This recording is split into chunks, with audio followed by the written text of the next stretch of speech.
Welcome to episode 13 of The Closest They Came, a series where we take a look back on the days when drivers, winless at NASCAR's highest level, came painfully close to etching their names into the history books. Today we'll be looking back on Robert Pressley's race in the 2001 Tropicana 400, the inaugural race at the newly constructed Chicagoland Speedway, bringing the series back to the 2001 season for the fourth time.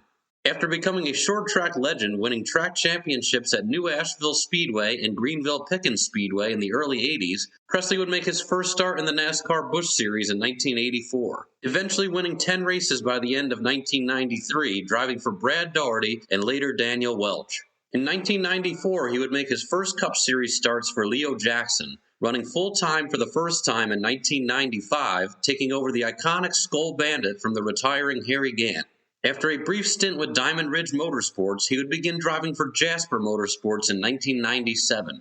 By the time he pulled into Joliet, Illinois in July of 2001, he had earned 4 top 5 and 7 top 10 finishes, with a best finish of third having come at Texas Motor Speedway in 1998. He would qualify 13th, averaging 181.026 miles per hour on his timed lap. There would be excitement on the start when Andy Houston, to his outside, would break a drive shaft, taking the green. Pressley would be comfortable out of the gate, making his way into the top 10 by lap 4. Mike Skinner would bring out the yellow with a hard crash on lap 23. Jimmy Spencer would pit during the caution, moving Pressley up to 7th for the lap 31 restart. He would fight hard on the single groove track, trying to move forward on this run. Lose a spot. Here's Robert Pressley. Oh, no, Robert, come on, Robert, come on. Be sensible, Robert, you can't do that. Oh, me. I can't believe he tried to make a pass on the outside. That a boy, Robert. Yeah, hey, I'd love to see some passes made on the outside. NASCAR would throw a competition yellow on lap 41. Pressley would pit along with most of the leaders, dropping out of the top 10 with a 4-tire stop.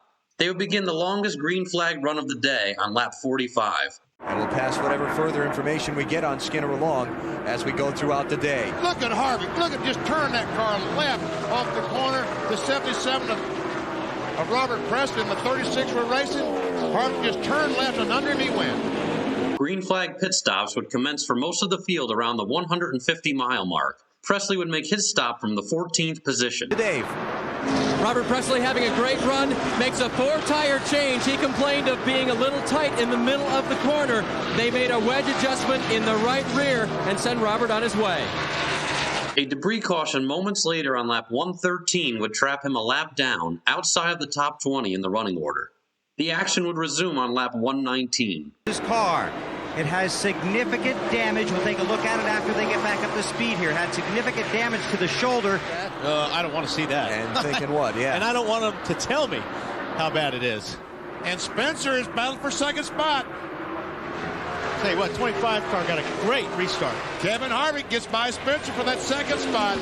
Steve Park would break a flywheel and crash on lap 137. Pressley would stay out here when the leaders came to pit road, putting him back onto the lead lap for the lap 145 restart.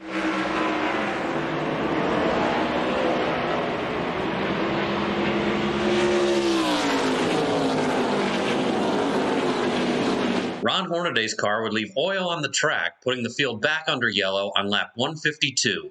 He would line up in 19th for the lap 162 restart. Buckshot Jones would crash in turn 2 on lap 186, setting up another series of pit stops. Due to the difficulty in making on-track passes for position at the new facility, some of the cars towards the back of the field would top off on fuel right before going back to green in hopes of turning it into a fuel mileage race. Now we're getting ready for the restart. A handful of cars just came down pit road and topped off the fuel. Elliott Sadler, Todd Bodine, Robert Pressley, Bobby Hamilton, Ricky Craven, Casey Atwood, Dave Blaney, Jeremy Mayfield, and Dale Earnhardt Jr. Lead lap runners, a number of them stopping. That sets them with a full tank of fuel and 73 laps to go. No caution from here to the finish. This could become an economy run. That's an awfully long ways to run on a tank of fuel. These other guys that didn't stop, they've been out under the yellow flag for a long time. Will one of them try and stretch the fuel to the finish? The race would resume on lap 196, but quickly fall back under caution on lap 198 when Todd Bodine would spin, narrowly missing Pressley in the process. He would come in twice to top off on fuel during the caution. Pit stops under the caution. Some of the lead lap cars are in topping off the fuel. That means that they're going to try to make it the rest of the way. Mark Martin, just fuel only. Get it just as full as they possibly can. Kurt Busch, Johnny Benson, Dave Blaney, Ricky Craven, and Robert Pressley are in for fuel.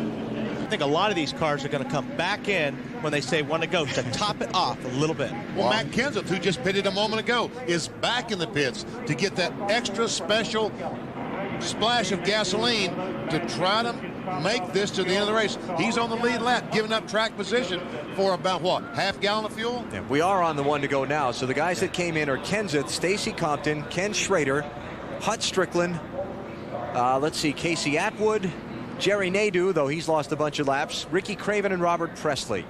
The race would get back underway on lap 202, kicking off a 27-lap green flag run. Debris off of Jeff Burton's car would put the race back under caution on lap 229. Pressley would stay out here as most of the lead lap cars would pit, moving him up to 4th.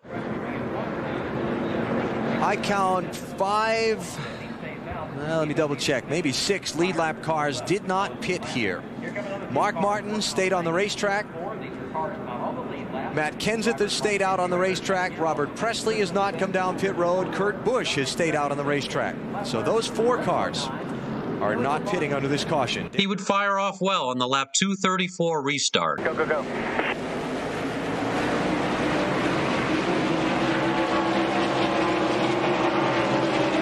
don't understand why Jimmy Spencer was not right up on the back bumper of Robert Pressley.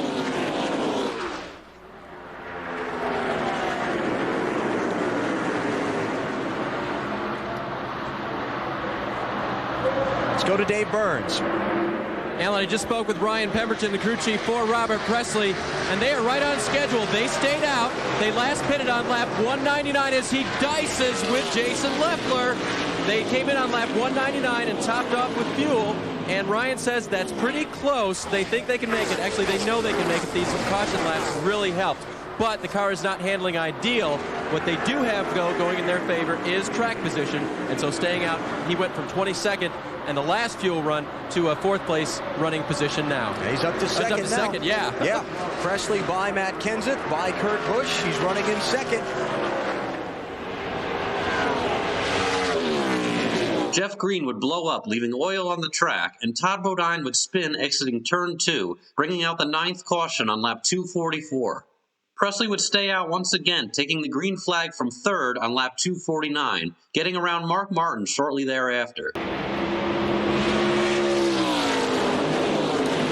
Mark Martin is trying to keep Pressley pinned down to the bottom of the racetrack. Presley was trying to get Mark up the racetrack, and they're still side by side. Racing for second, mixed up with the lap cars. Oh, Presley drives it in the corner. Can he keep it down there? He can. Takes over second spot.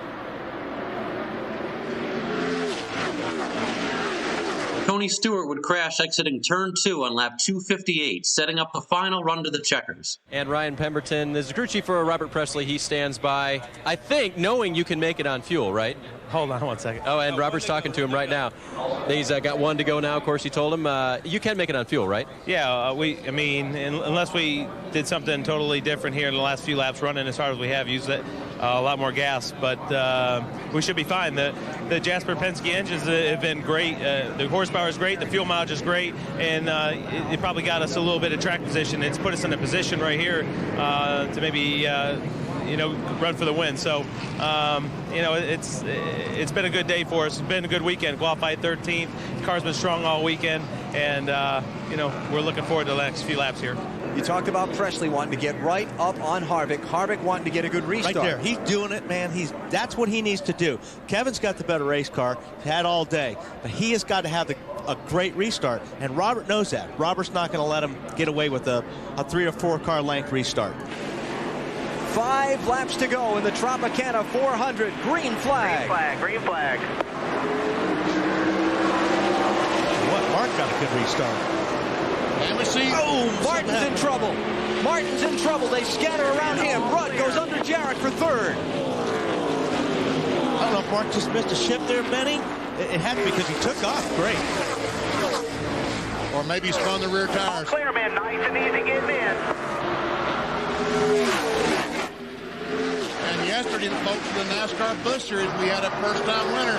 Jimmy Johnson won his first NASCAR Busch Series race ever. Could we see the same thing here in the NASCAR Wish Cup? Could Pressley, can he pull it off? And Robert's car looks good down low. It's the same as Kevin's. Both those cars are right on the line. Pressley would ultimately cross the line in second, just over 0.6 of a second behind Kevin Harvick, who would score the second victory of his rookie season. 186 career starts going into today.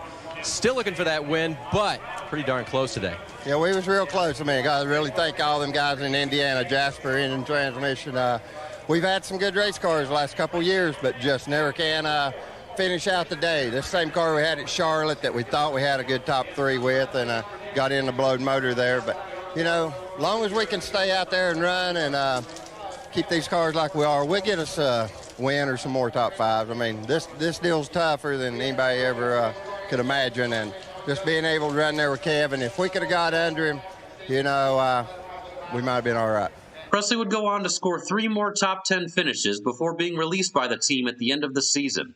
His final career Cup Series start would come in the 2002 Daytona 500 in a one-off start for Melling Racing. A legend on the Carolina short tracks and proven winner in the NASCAR Busch Series, Robert Pressley made the best of limited equipment later in his career at the Cup level. And on one hot summer afternoon in July of 2001, he nearly took home the trophy.